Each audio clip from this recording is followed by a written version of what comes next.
¿Qué tal? Mi nombre es Ángel y aprovechando el 40 aniversario de esta película, vamos a platicar un poco sobre El Resplandor.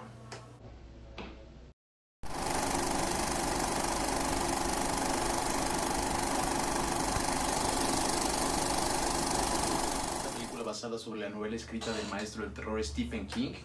El Resplandor tiene como protagonista Jack Torrance, interpretado por Jack Nicholson, un hombre casado y con un hijo, Danny, interpretado por Danny Lloyd. La historia se desenlaza cuando Jack acepta un trabajo en un aislado hotel, el famoso Overlook, que se ubica ficticiamente en las montañas de Colorado. Y en el trabajo únicamente consiste en pasar todo el invierno ahí cuidando el recinto. La familia se muda junto con Jack a este hotel. Lo que no sospechan es que cruzando esa puerta su vida va a dar un giro espeluznante.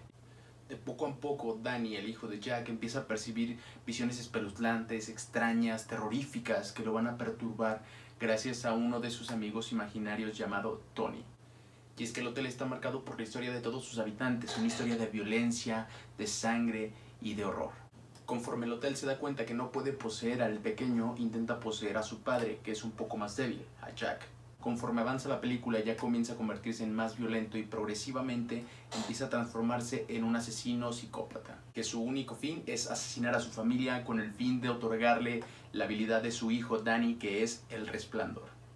Bien, el estatus que tiene en el área de culto, el único filme de terror de Stanley Kubrick tardó en llegar a su época, ya que en su estreno el 23 de mayo de 1980, los críticos y los espectadores la calificaban como una película con un exceso de formalidad y con un exceso de perfeccionismo que alejaba al espectador de la sensación de terror. A Stephen King, el autor del Resplandor, nunca terminó de convencer la adaptación a la gran pantalla de su historia. Incluso desde la elección de Jack Nicholson en el papel de Jack Torrance, a Stephen King nunca le pareció de acuerdo, ya que el despegue de Nicholson empezó desde Atrapado sin salida. Y Stephen King nunca elogió por tanto esta película, a pesar de que el perfeccionismo de Kubrick alargó el rodaje más de un año.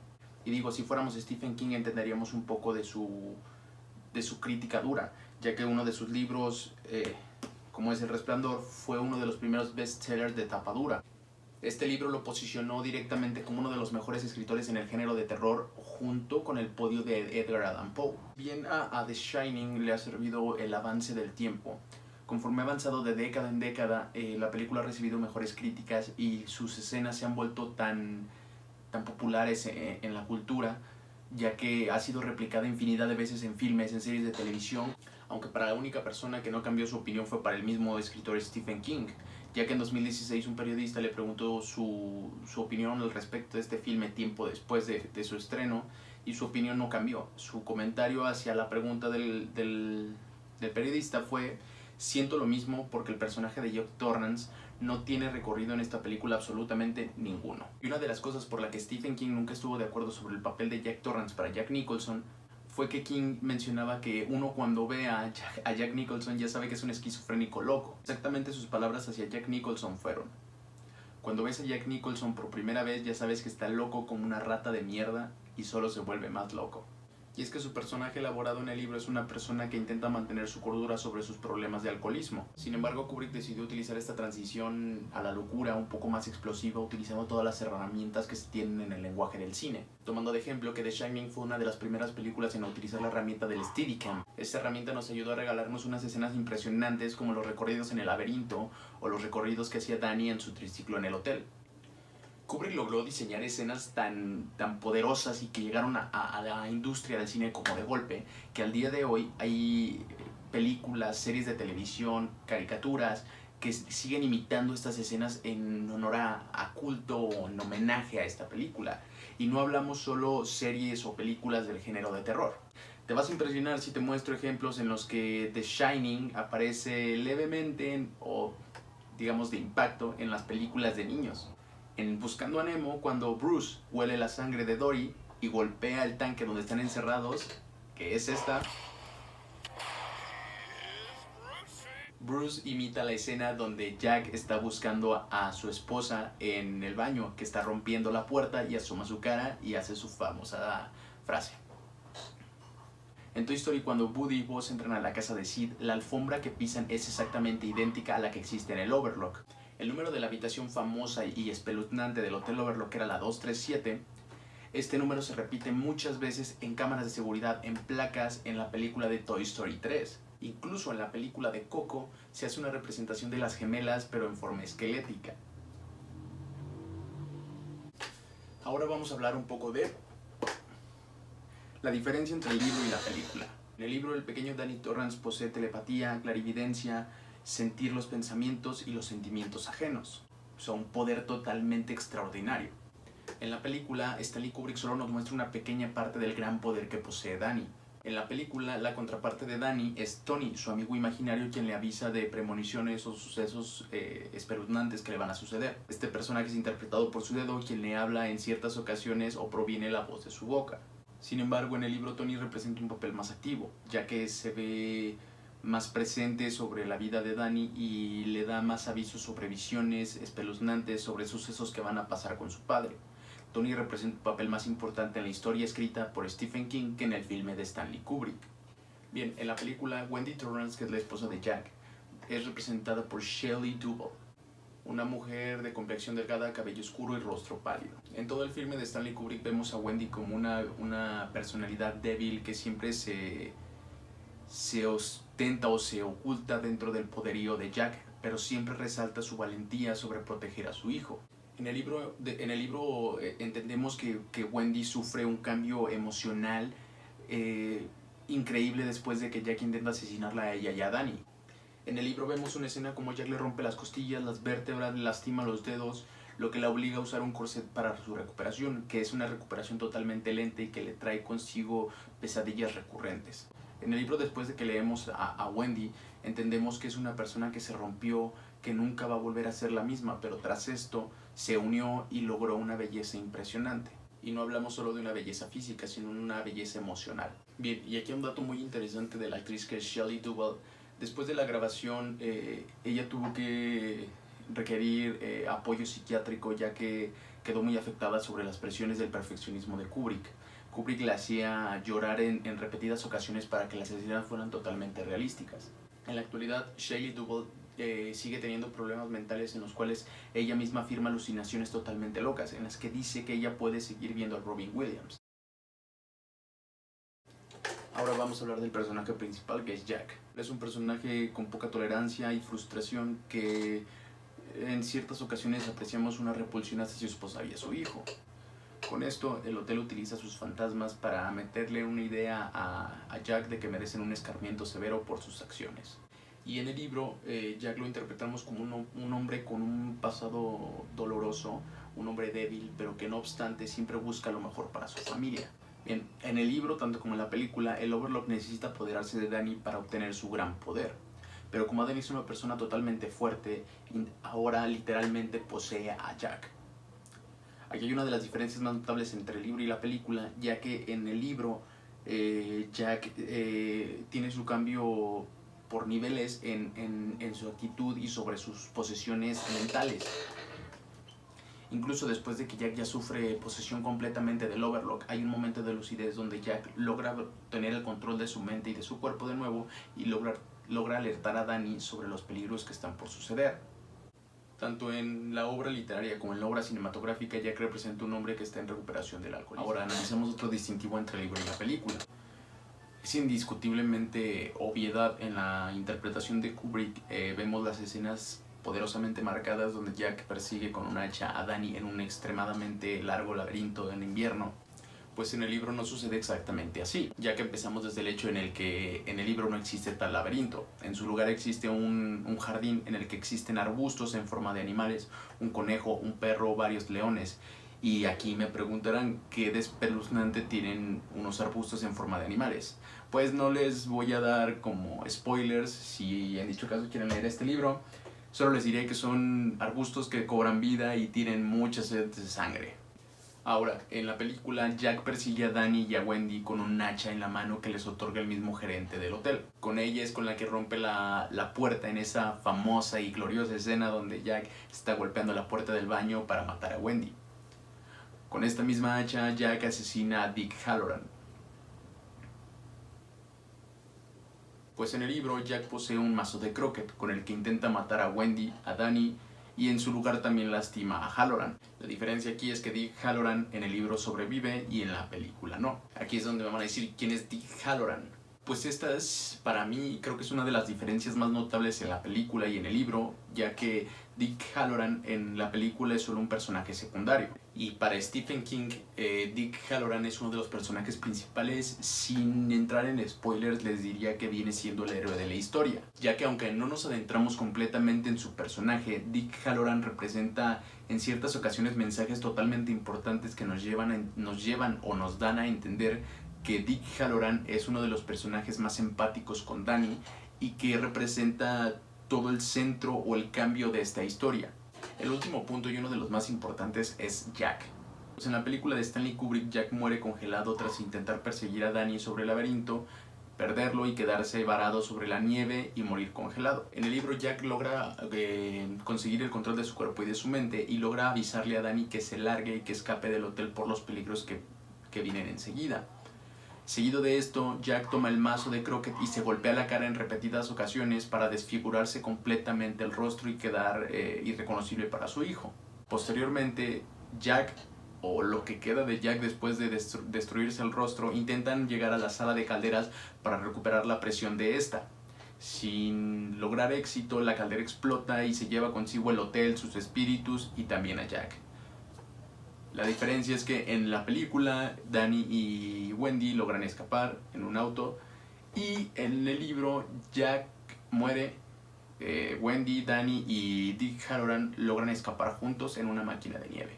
Bien, y vamos a hablar del final. Y es que el último plano de la película nos deja con una duda. Y es que nos dan un close-up hacia una fotografía pegada en la pared en donde aparece Jack. Pero esta foto es de 1921 y la historia estamos en 1980. ¿Cómo es esto posible? Ya que es el espíritu de un vigilante de 1921 que está condenado a vivir una y otra vez la historia del asesinato de su familia.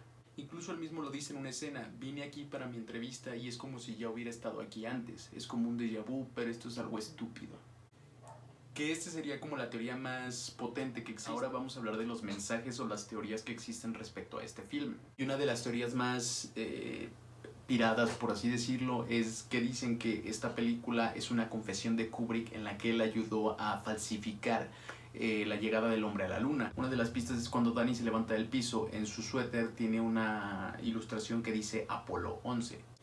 Y esta escena es cuando se levanta y empieza a caminar directo a la habitación 237. Y según las teorías se dice que en los años 60 las escuelas enseñaban que la distancia de la Tierra a la Luna son 237.000 millas, que sería reinterpretado por la habitación 237.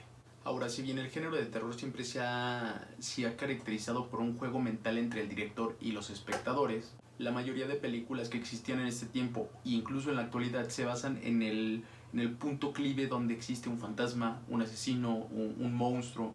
Sin embargo, las películas que se mantienen a pesar del tiempo, como lo viene siendo The Shining, en lugar de utilizar este mismo estereotipo de sustos, rompen la barrera del género de terror para lograr causar más impacto en la audiencia. A esto yo le llamo un tipo de terror psicológico, ya que el espectador intenta, conforme avanza el filme y se vuelve más complejo, intenta identificarse con algún tema de la película. Como les menciono, The Shining de Kubrick es una película que conforme va el paso del tiempo siempre ha sido centro de discusiones debido a lograr el significado de la película. Y es que ya esta película no es normal, es una película de horror muy poco tradicional que rompe bastantemente fuerte las reglas del género de terror.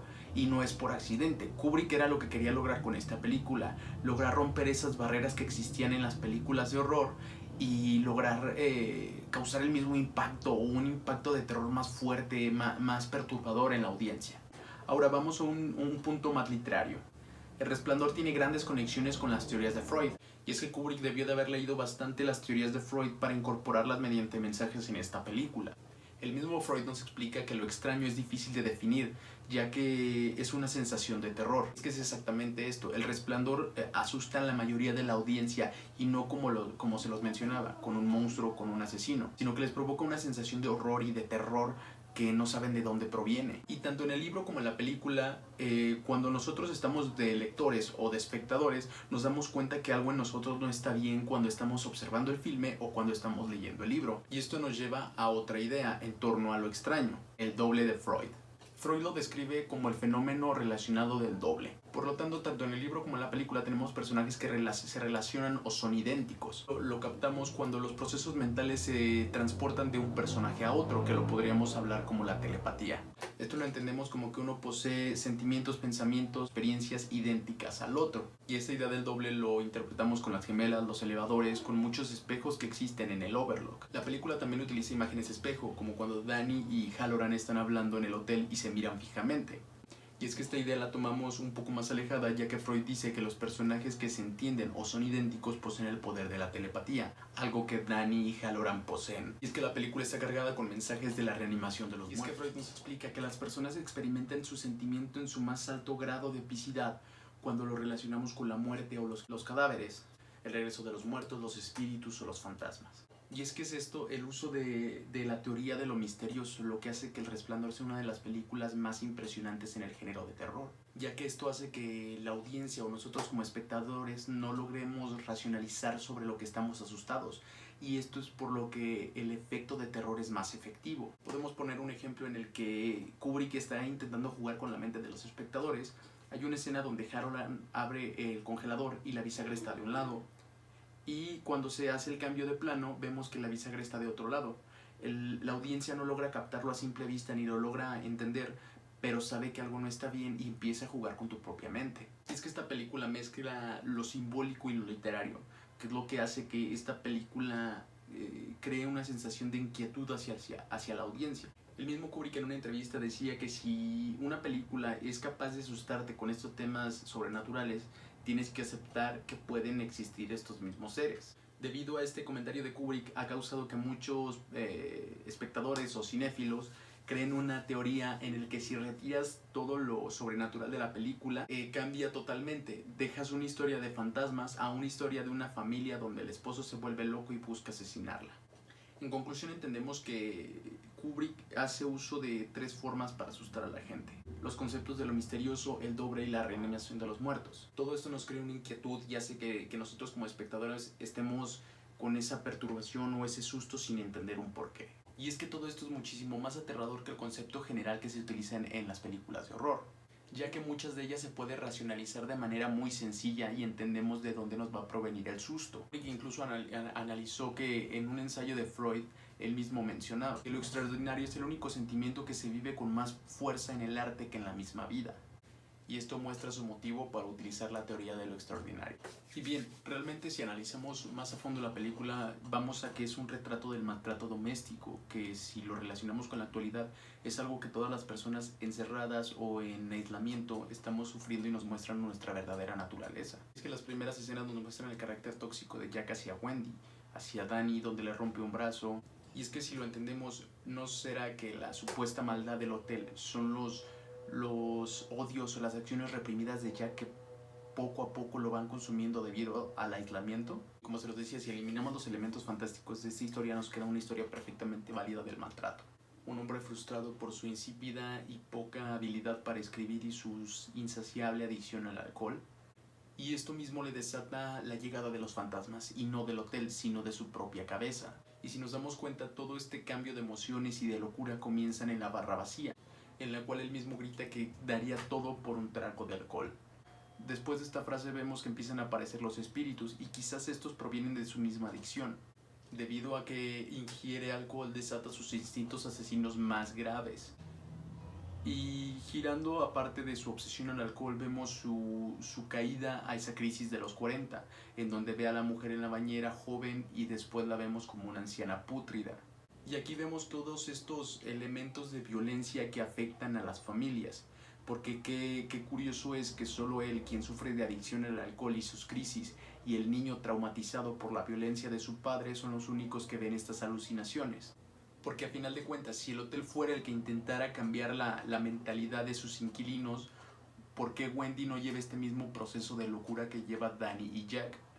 Y es que esto lo podemos tomar incluso en la actualidad, con el aislamiento que estamos teniendo. Quizás es que los estragos del aislamiento no sacan lo peligroso de una persona, sino que simplemente sacan lo que cada persona tiene dentro de sí.